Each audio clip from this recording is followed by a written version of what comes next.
Hi guys, it's Natalie, and today I have a really good opportunity on my face to show you guys my favorite low coverage acne covering technique. I feel like there's been a lot of items recently based on covering and concealing spots and acne and things like that. This is my technique for doing it low coverage, which is kind of key in the whole process because I don't want to look makeupy, which I feel like is the dead giveaway that you're trying to cover something. So this is a way to basically blend in spots, marks, whatever you like on the face without it appearing cakey, heavy, dry, makeupy. One of the most important parts of doing makeup with acne is hydration in general. I really want to make sure my lips are very plump and not dry or cracked at all. Right now they're a little dry, and so I'm gonna be using this lip balm, the Tatcha Kiss You Lip Mask. This is my favorite like emergency lip balm. Like if things are dry, which they are right now. The key to me for a face of makeup when there's acne is to take the attention away from it.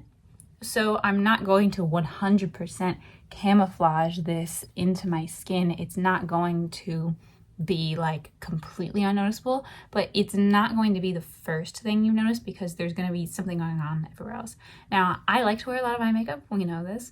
This is kind of a look where you don't need to do that. I'm just kind of setting it up to where you can kind of do whatever you want after this base. The important part about having a really hydrated lip is that it's going to take away so much attention from the acne and also gives this concept, which Khaki Reviews coined as dewy by association. If there's some part of your face that is really plump and hydrated or really like healthy in appearance, it is just going to kind of make everything else seem like it's also part of that. So the lips, the most central part of the face, and if they're dewy and plump and vibrant, you're gonna kind of get that feeling projected onto the rest of the face. Now, the basis of this technique for me is using coverage in different ways. So rather than just using a full coverage foundation all over the area or a full coverage concealer just on the spot where the problem is, you want to use a little bit of coverage several times over. All of these three products have coverage so that you're slowly building coverage on top of one spot with different items. The two items that have really done an amazing job at this technique for me are the Glossier Perfecting Skin Tint, which is a sheer coverage skin tint. It gives very little coverage, almost nothing.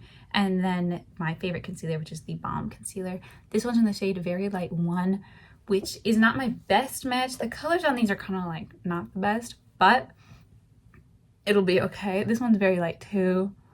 This is the old one in G12, which I think they say is Very Light 3 these days.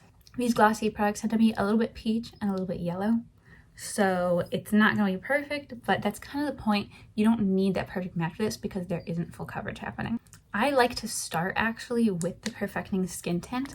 You just kind of shake it up, and this has a water and dimethicone and I believe glycerin formula, so it's very smoothing and is also like hydrating. It doesn't really cling to dryness, which is very important when covering things like this. There's always going to be a little bit of that like dry, crackly skin texture on top. If I'm like not going anywhere or doing anything, I will wear one of those like pimple stickers. I have a bunch of them. My favorites are from CosRX and Good Molecules.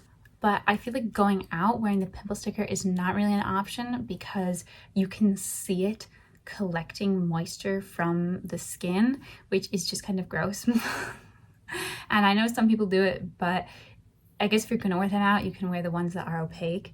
But when it comes to the clear ones, which are like the CosRX ones, the Good Molecules ones that are just like a clear dot, yeah. So this is a Refer 21. It's a flat synthetic and goat hair mixture brush, and so it's just gonna lay the product on, and you can see that this is very sheer, has really not much coverage, and it's just sort of camouflaging the skin. I actually like to bring this up all the way into like my eye region and everything. Because this has that silicone water formula, it has a really smoothing, almost primer-like texture. So it's really good paired underneath other makeup, which is kind of what's happening in this technique.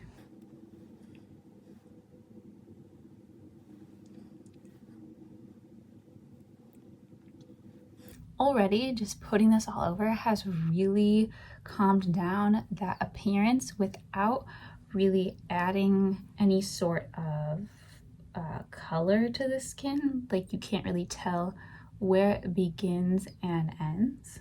I pretty much just use 1 drop for each cheek, and you'll notice that I'm not doing anything on the forehead. I don't really have anything I wish to cover on the forehead, but I think a huge tell in wearing makeup is when you have it in places that experience a lot of movement or have a lot of natural texture, and covering it up makes it more apparent.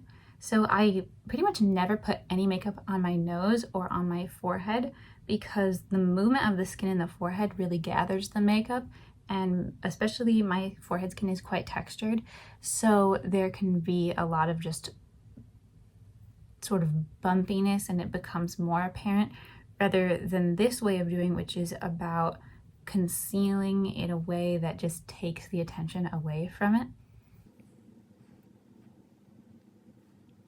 And on the nose, with me especially, I have freckles on my nose in addition to sort of larger pores. So I feel like when I add coverage to the nose, it just ends up looking very mask-like and is just not really natural for me.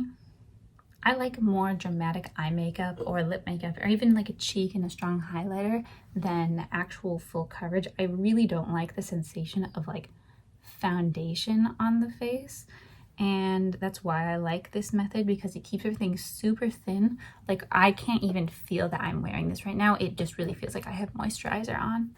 So you can see that it's really calmed down just that general redness by applying a very sheer layer of product. And this product, despite being sheer in itself, is also just, I only used 1 drop on this side of the face and 1 drop on the other. So there's not much coverage occurring in general. It's just calming down that color and making it less apparent. So there's still some acne here, but now it's not as bright as my lip. I'm going to use the Balm Concealer. This has been my favorite concealer for a really long time now, a couple of years at this point. I really like it for its dewy texture and its sheer to medium buildable coverage. It can be built to a really nice medium coverage. It can get a little bit like wet at that point, so you do want to be careful and work in small layers. It does set somewhat, but it doesn't set completely, so I do always set it with a powder. If I don't want to add any more coverage, I do set it with the Hourglass powder. This is a really like drying and setting powder, so it works really nicely with this more wet formula to just really like lock it in place. But in this technique, I'm going to be using the Kosas powder because it has some coverage to it and it will sort of add that extra layer of coverage over everything. So I use a very small amount of this, just that much on the brush, and that'll be enough probably for the whole face. The kind of big one is right here. It's just very red. And I'm gonna apply it sort of just in a layer at first, and then we'll blend it out in a little bit.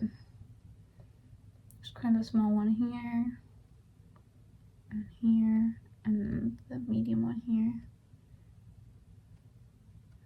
You can see this one is drier, and so there's kind of that redness of like the scab part of it that is not necessarily coverable, but we'll work with it. And then just a little bit on this and that. Just like whatever's left on the brush, kind of touching to this area. I keep very little makeup on this part of my face because there's a lot of movement. So the makeup will just kind of gather there no matter what. And then for under the eyes, I am just gonna take a little bit of this. It's sort of dark outside, so I mean, it's the middle of the day, but it's dark outside. I'm just going to kind of dot in the hollow area, which for me is right on the inner corner, like on the sides of the nose essentially. And then this area right here. I'm gonna blend this out a little. I use my finger just to kind of pick up some product off of the skin. If you feel like things are struggling to sort of melt in, definitely use the finger, because that will just warm up all the like waxes and ingredients like that in the product and really get it to melt in with the skin and blend in. Something I also like doing, which is a huge plus of working next to a window, is I like to actually turn towards the window itself and look at the coverage in the natural light. Obviously right now, minimal natural light occurring. There is some because it's daytime. So you can kind of see, are there any strong lines of demarcation from the concealer, from the skin tint, something that needs to be blended out, something that should be covered more, which I didn't see before, something like that. But you can still see that there's those two big spots especially. I'm going to apply a little bit more, really small layers, again, is kind of the trick. It's because these two are more scabby in texture. That's kind of the hardest to cover because the scab does grab onto product and is just very dark, which is actually why I think it's a good idea to use when it's a little bit light in this scenario, because the dark product will end up looking like a dark smudge on the face, and the pimple is already darker than the face. You don't want to add something even darker on top of it. I'm using a very light hand this whole time. You really don't want to apply any pressure to the areas that would like irritate it. You can see, especially on this side, because this one wasn't scabby, it was more just like a red spot. It has really totally concealed that area with only putting concealer right here and basically like right here. So that's sort of the situation. You can see that there's spots, there's a little bit of darkness. It's because it's scabby, it's just going to appear dark. So now it's basically camouflage. There's no redness coming through, there's just the darkness coming through. So the last step of coverage now is the powder. This is the Kosas Cloud Set. This one's in the shade Airy, which is the lightest one. It looks very yellow on camera for some reason, but in person it doesn't really appear that way. It's just reflecting the light. It has a little bit of mica in it, so it has some light reflectance, but not so much that it appears shimmery. It just is going to add that little extra touch of coverage while sealing everything in. This powder is very thin. It's this baked formula, so it has just a nice lightness to it. It doesn't even really have any kick up. And I like to set just directly on the spot, and you can use a larger brush after for doing setting powder on the whole face if you would like. I do not like doing setting powder on the whole face because I have dry skin. It's just gonna really dry everything out for me. If you have oilier skin, then definitely do something that will lock in your makeup for your oilier skin.